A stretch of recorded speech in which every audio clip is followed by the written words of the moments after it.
Welcome back to another Clash of Clans video where today I have an unbeaten Town Hall 11 base for you guys that has been just that. Unbeaten in war, coming at you guys out of Clash Champs Champ base division. Check out this Town Hall 11 base. Notice the wall isn't even all max level. There's still some Town Hall 10 level wall pieces, and we are looking at an anti 3-star design. What does an anti 3-star design mean? Well, that means that the Town Hall is on the outside of the base so that you can nestle some defenses that are really strong, such as that Eagle Artillery on the inside of the base. So now you know what it is.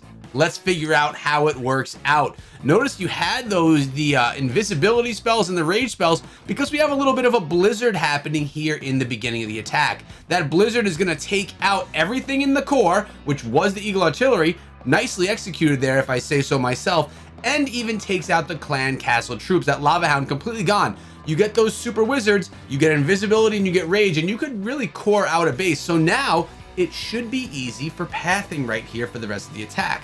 But why isn't it? Why is this base strong? In my opinion, the base is strong because it's kind of an anti-air base with the eagle and those two sweepers in the center, similar to another base that we saw just a few days ago, also out of Clash Champs. This is another rendition of that base. If you didn't like that one, maybe you'll give this one a shot. If you love that one, try this one too, because it's kind of similar in some ways. So look at the king here. He's going along and he's cleaning out that side of the base. Now, I would have loved to see the queen go with the king so that they could kind of take out those bows behind the wall, although I don't think the queen would be able to reach them at the end of the day. Notice there's only one rage spell, one heal spell, and one free spell left in this composition, and that's kind of the trade-off that you're working with when you're going with the blizzard. You're going in with a couple of invisibility spells, a rage spell. At the end of the day here, the queen didn't get much value. She was not able to take down any air defenses.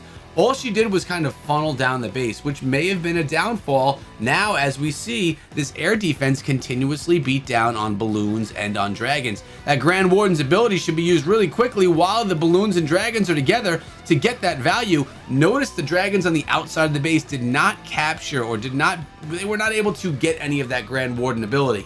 With that being said, they're also out of range where they're not going to be targeted by anything. So it's really not the biggest deal at the end of the day. Oh, by the way, I didn't mention this. I mentioned that this is from Clash Champs, but the base link to this base, courtesy of Clash Champs, is in the description of this video. So thank you guys so much for hooking us up with some great Clash of Clans bases for all of our Town Hall 9 family here on the channel. So right now we're at 23 seconds left. What's essentially going to go down here is these dragons are going to get picked away as they approach either the archer tower, the wizard tower, or the air defense, or it's going to be a time fail. One of those things is going to happen. Look at that dragon. Not a ton of health left on that primary dragon. As they reach the wizard tower, is the air defense going to... Oh, air mine takes that one down. Wizard tower is going to shut down the other, or would have in another second. Now, I like this attack because it includes witches. Let's be real. You guys know me. You've been on the channel before. I like witches. But look at the lightning spells being used to zap out, to lightning out those multi-target Inferno Towers. Really smart by Thanos, the attacker here, because witches, multi-target Inferno Towers, they don't work well together. Those multi-Infernos will take down a bunch of those skeletons that the witches accumulate. But right now, we have the golem from the corners of the base. I always find it hard to attack from the corner of a base. It's more difficult to get your siege unit into the core of the base, but he's going to give it a shot. Let's see what Thanos can do and why this base really shuts down that approach into the base. Now, everything's going pretty well. The no jump spells, no earthquakes needed besides for the quake portion of that lightning. And you know what? Check it out. The log launcher did open up the wall all the way to that Eagle Artillery, so not a bad start. But what's going to go down here? The Grand Warden's ability is still in hand. It's not going to be used. I'd love to... There we go. And there it was. It was used, but not in time. I thought that we would be able to get that siege unit, that log launcher, just a little bit deeper into the base. But it didn't happen. We have a King's ability, a Queen's ability, 2 free spells left in the composition. And the witches are coming to town, but with that being said, along the outside of the base, the witches did end up dying out. So they were not able to funnel down everything over here in this portion of the base now. But we do have some super wizards as well. You could tell by the blinking throughout the attack. That's just basically showing their attack be used. You know, you blink, the base is gone. It's kind of that crazy with these super wizards. One of my favorite troops to use as I go in with the, what is it? The super go wee wee. Super witches, nope. Super wizards, regular witches, and golem octo quake, literally shredding bases. I was going nearly flawless with that strategy. All right, but right now, queen's on the outside that she made her way through, but look at the pathing. Everything kind of got stuck there in the center of the base. Now they have to try and make their way out. And they're just, like I said, they're just kind of stuck. They're not going to be able to get out. It's going to be another time fail. The Grand Warden can shoot from afar. That Tesla, though, is going to be a problem. Queen's going to try and help out as well. But with only 24 seconds, there's just not enough time left in this attack to be able to pull in the 3-star. So really nice one, or nice defense, I should say, by Icy Cold. Is Icy Cold the base builder? No, I don't believe so. So I don't know who's running this base. Either which way, it defended. And it defended like 12 or 13 times, which is crazy. You just can't triple this base. Now guys, it's that time where I come back and I say, remember to use code ECHO whenever you buy your gems or your season pass inside of Clash of Clans. I appreciate it if you do, but also you can use code ECHO over at Clash Champs or at Clash School, and there it'll save you 10% on any purchases, whether it be coaching, whether it be bases, it got you covered. So let's take a look at a kill squad Lalo on this one. Notice the golem, the ice golem, rage spells, no bat spells on this whatsoever. It's a kill squad Lalo, which means you're going to kind of cut out a portion of the base with the tanks, with those heroes behind, maybe even a few wizards, and then you're going to come in with a Lalo on the back end of it. And that's going to be one of the stronger strategies right now in Clash of Clans. I particularly enjoy a bit of a queen charge Lalo.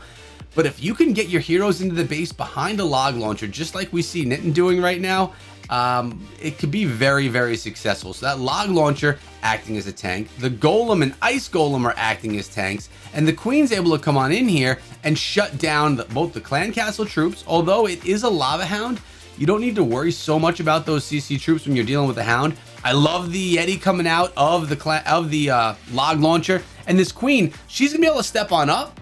And as long as she can get through these pups in time, which it looks like she will because the king is distracted, she's going to be able to get an air defense. She's going to be able to get the bow. The king already got that eagle artillery. So really nice approach to this attack right now. Nitten doing a really good job as takes down all of the objectives. I mean, it would be cool if that exterior most air defense was taken down, but it looks like the lava hound is going to tank that along the way. So extremely solid start. 28% of the base taken down with some of the key defenses in the base removed.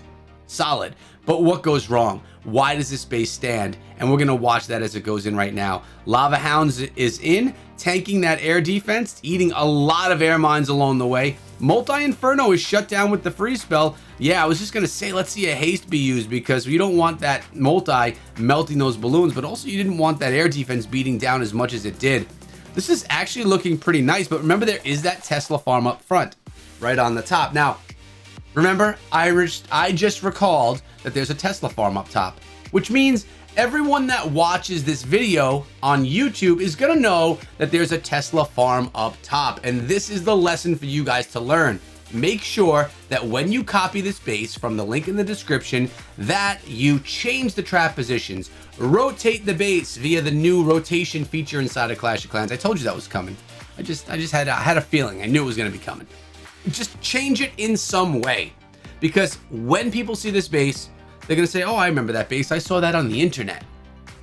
And they're going to know where the traps are. They're going to basically have an inside look into your base. And then that's going to spell doom for your defense, because the attack is going to have that advantage. But right now, 9 seconds left. I do have one more example for you guys of another strategy, because remember, I try and bring you guys different strategies against these bases so you could see how well he'll defend. But there you go. Best one so far. So, okay, this one's not so different. It's a little bit more of a Sui Lalo. You still do have some tanks, though, and some lightning spells in that composition. Now, notice that one Tesla was popped up top. That's because the attacker knew that the Tesla farm was there. Just what we were talking about a few moments ago. By the way, I love when you guys do this inside of the videos. Tell me right now, looking at this base, although it's been exposed, you see where all the traps are, you know all the secrets of this base, how would you, yes, you, how would you 3-star this base? What would you do to take advantage of this base? What are the weaknesses of this base? Now, I need to remind you guys, this is an unbeaten base. Doesn't mean that it's not beatable. Any base can be beaten if attacked by this proper strategy or if perfection is done on a strategy. So just because it hasn't been beaten yet does not mean it's always going to be an unbeaten base. Also, if you copy this base and you are a rushed base, or if you're not a maxed base and you're attacked by a max attacker at Town Hall 11, you can't expect it to stand, all right? So part of your job as a clasher is to get your base as high level as possible. You can't have a low level Town Hall 11 be attacked by a high level Town Hall 11 and expect your base to stand. And you really can't have a Town Hall 12 attack you and expect your base to stand, even if you are max level. So keep that stuff in mind. This is about someone of the like power as you. So if you are mid-level Town Hall 11 and the attacker is mid-level Town Hall 11, this is a pretty solid base for you to try out. But if they are way above you in power, well, then you're going to struggle a little bit because they have that advantage. Now, there's a lot of time left in the clock, but at the same time, the Lalo's coming in and a few pups still survived. We saw that in the last attack as well. Really early on, that freeze spell on top of the Inferno Tower, don't love that at all, to be honest with you. And right now, another Lava Hound in the back pocket, 13 loons. Is he going to come in? I don't really know what's going on here. Really late with all that stuff. Kind of poor on the deployment, if I say so myself, but at the end of the day, the base is strong. Tell me why you like it, or tell me how you would crush it in the comment section below. And I'm always going to remind you guys that there's a bunch of socials where you can find me. You can come on Twitter, Discord, or even Instagram. They're all linked down below. And while I'm wearing the shirt, we are wearing some Echo gear. Can you see it behind my code Echo? This is my lucky, what was this? St. Paddy's Day shirt. It was limited edition, not available anymore, but there are a bunch of other tees, mugs, hats, and things like that available on my store and in my store at the same time as well. So if you guys want some gear, if you want to swag it up, if you want to be fresh, come check it out. Again, that's linked down below, and it's probably going to be the pinned comment as well. But in the last 8 seconds, I'm going to thank you guys for making it until the end of this video. If you made it this far, hashtag I love Clash of Clans in the comments section below. Have a great day, guys, and be good.